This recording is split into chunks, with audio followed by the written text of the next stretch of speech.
So guys, dito na pala tayo sa Evansville. Kahapon pa, hindi lang ako nakapag-update kasi pagoda kami guys. And nag-ayos ako ng mga gamit kasi nga aalis na tayo tomorrow, which is Saturday. So, nandito tayo sa Gabis guys kasi babalikan ko yung Galaxy Blue na uniform kasi nag-order ako ng isang set nung gusto ko na brand na mura lang. Pero may nakita ako ditong $10. So, pili tayo ng isang pair kasi isang pair lang yung binili ko sa Mandala Scrubs. So, ayan guys, hanap mo na ako. Papakita ko sa inyo yung new color ng ating uniform sa next travel assignment. Yung blue na nakita ko, ang problema guys, wala siyang nakalagay kung anong kulay. And I need a Galaxy Blue na shade. And I think sa tatlong ito, ang closer is ito. Sana dinala ko na lang yung scrubs na nabili ko. Well, I think I will go with this one. So, it's priced at $9.99 guys. So, ano siya? $10 yung top pa lang. And yung binibili ko is like $15 or $16. Top lang yon. Tapos iba pa yung price ng pants. Pero yung nabayaran ko, dala na ng shipping fee is like $45 or $42 sa one set lang guys. So ito, bibili ako ng dalawa, it's like $20. So parang half siya ng price ng binibili ko na set. So I think I should go with this one kasi sabi din ng husband ko parang ito yung kakulay nung nabili ko. And, hindi naman siya navy blue din. Ito kasi yung navy blue na usual color ng mga nurses scrub suit sa mga hospital dito. So I think I should go with this. Atapan ko na lang siya. Ayan guys, nakakita tayo ng bottom na Galaxy. Meron talagang nakalagay yan guys, o Galaxy Blue or Galaxy. So it means ito yung proper na color and it's extra small. I think it will fit me. Medyo mataas lang. Pero pwede naman to parang high waist. And then ito yung napili ko na top kanina and parang same lang naman sila. So I think we got it. We got the right scrubs. So one set na tayo. $10 pala yung itong bottom. Yan, $10.99. So, mga $21 yung isang set. Okay na to. May isang set na tayo. So, guys, we are back sa apartment. And, pasensya na sa ating buhok na kalkag. Para tayong bruha. Pero, yaan nyo na, guys. So, i-haul ko yung ating napamili para namang ang dami. Konti lang siya guys. Eh, dito lang talaga yung pinunta ko. Plus, merong nakita yung husband ko na shirt na worth $5 so kinuha namin. Kasi maganda. Ayan guys. Dito tayo na store pumunta kanina. Kayo na magbasa. Hindi ko alam kung paano siya i-pronounce guys. So, ito yung binili natin. Nakita nyo na to kanina. Baliktad pa, diba? Baliktad. So, ito yung first na binili natin. Ano lang siya, Galaxy Blue guys na scrub top. And then yung pants, yun talaga yung kinuha ko guys kasi nag-iisa na lang siya na small. Actually, extra small siya guys kasi usually sa sizing dito, extra small talaga ako guys. So far, hindi pa ako nag-size up. Although nakapag-try ako sa figs na petite size na small, medyo maluwang siya sa may pata ko kasi hindi naman malaki yung ating pata, no? Hindi tayo malaking babae. So, medyo malaki siya pero nasusuot ko pa din. So, yun yung binili ko yata sa marketplace nung nagsa-start ako ng contract sa New Mexico, yung pinaka-first ko na travel assignment. And this is my third color of scrub since nag-travel tayo guys. Kasi yung first na kung na-remember nyo or napanood nyo yung mga first vlogs ko nung nagsa-start pa ako mag-travel, black yung uniform namin sa New Mexico. And then, after that, navy blue na, which is meron naman na akong navy blue, yung mga uniform ko sa first facility ko dito sa US.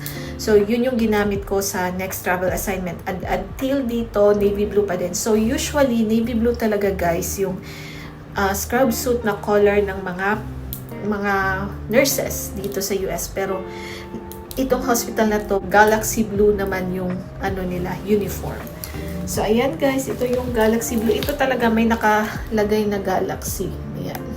Tapos parang tinry ko na lang i-pair siya doon sa top. And hindi naman nagkakalayo yung color. Mas closer siya sa color nitong pants kaysa doon sa dalawa na ipinakita ko earlier. Yung scrub top na medyo lighter siya. Hindi siya Galaxy Blue. So, ayan guys. Tinry ko na siya and hapit na hapit naman siya sa aking hips and sa aking dito. Kasi yun yung pinaka-importante sa akin sa scrubs guys. Kasi maliit nga ako. Kailangan ko yung at least medyo siya fit. Kasi pag maluwang guys, nagmumuka ako. Basta hindi maganda yung baggy sa akin na scrub suit. Super baggy. So, okay lang yung medyo maluwang but not like baggy type na uniform. Kasi mas pumapayat ako guys. So, yun yung pansin ko lang ha. At parang mas okay nga talaga sa akin yung tamang-tama lang or medyo maluwag. Basta hindi lang siya masyadong maluwag. So, ayan. And yung kakaiba lang dito guys is first time ko mag scrub suit na ganito. No? Hindi siya yung jogger pants style. And so far sabi naman ng husband ko okay lang naman daw. So, ito yung first pair ko na hindi siya joggers. So, ayan. And then guys, kahapon, nung hindi ako nag-update sa inyo, ito yung dumating na parcel. Kasi nung nandoon kasi kami sa Omaha, na-remember ko nung binigyan na ako ng orientation schedule, yung uniform pala is iba sa uniform ko dito. So, nag-order ako really quick doon sa favorite ko na binibilhan ng scrubs. Actually, this is my third time ordering sa brand na to.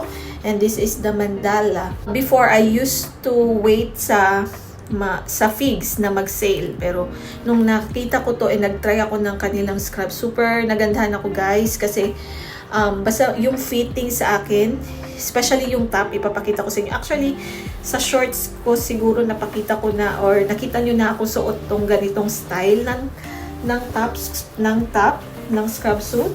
So, ayan guys. Siya? Dollman cutting. Ayan. Para siyang ayan guys, malapad siyang tingnan. Pero once suot ko na siya, hindi na siya malapad tingnan guys. Lalo na pag may inner ka. So, yun pa din yung binili ko na style. Actually, may binili ako sa kanila na yung usual style na parang V. Pero, yung extra small nila, medyo malaki pa din sa akin. Pero, kinip ko lang siya just in case na mag-gain tayo ng weight. I have 2 pairs or 2 blouses na ganito. So, navy blue yun. Hindi ko na siya magagamit as of the moment. So, itatago muna natin. So, yung black scrubs ko sa New Mexico na parang 2 pairs lang din, natago ko na din. And then, yung navy blues ko na uniform, which is good thing kasi yung mga first na scrub suit ko na nabili ko from brand na Grace, meron na siyang mga butas-butas guys. So, nilet go ko na yung 2 pair na yon. And then, umorder ako nung navy blue na Mandala nung nag-start ako dito. Parang middle of my contract ako nag-order ng isa pang pair. So, yun. 2 na yung pair ko na navy blue na ganito. Yung Dollman style ang top. So, tatago natin yun guys kasi baka next time, hindi natin alam. Kukuha na naman tayo ng ibang contract and babalik na naman tayo sa navy blue. So, rare lang yung hospital na nagpapasuot ng any color of scrub suit. Mangilan-ngilan lang talaga guys. Usually talaga navy blue yung sinusuot ng mga nurses. And then ito, bago sa akin na Galaxy Blue yung uniform. And this reminds me of my uniform doon sa Pinas. Kasi ganito yung kulay guys. So, ayan, ito naman yung pants, nothing extra and I will show you kung anong size. Ayan. Extra small guys. I tell you, extra small is kahit na extra small na siya. Ayan, medyo malaki pa din siya pero nagsusuot kasi ako ng inner na thermal na yung hindi masyadong makapal.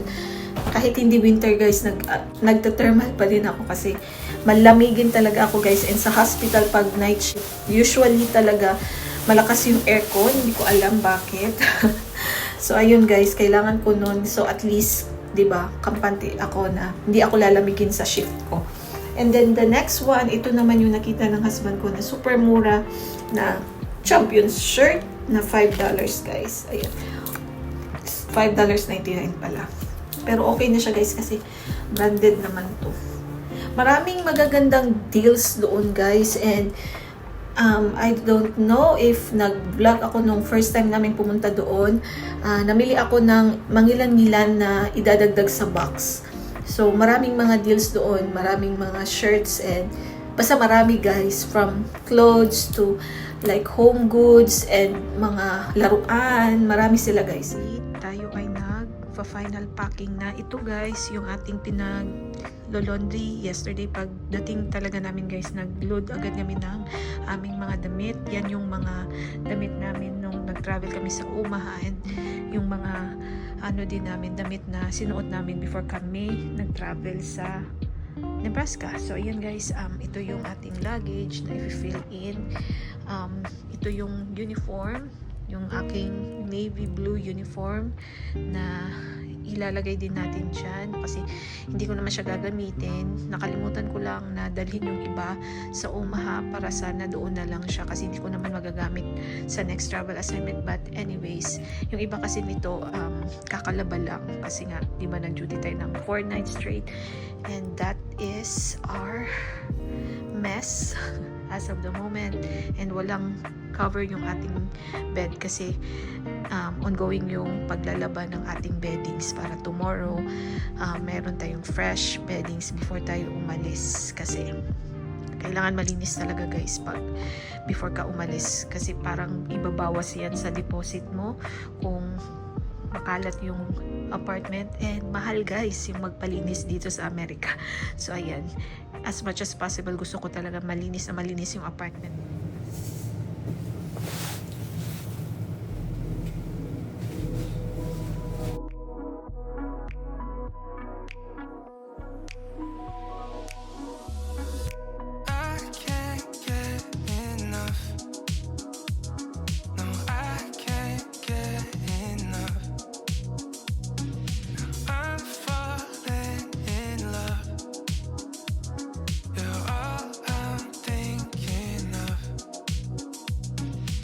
My time, mess of my life, swear don't mind. Say that you'll stay holding me close, swear it's alright.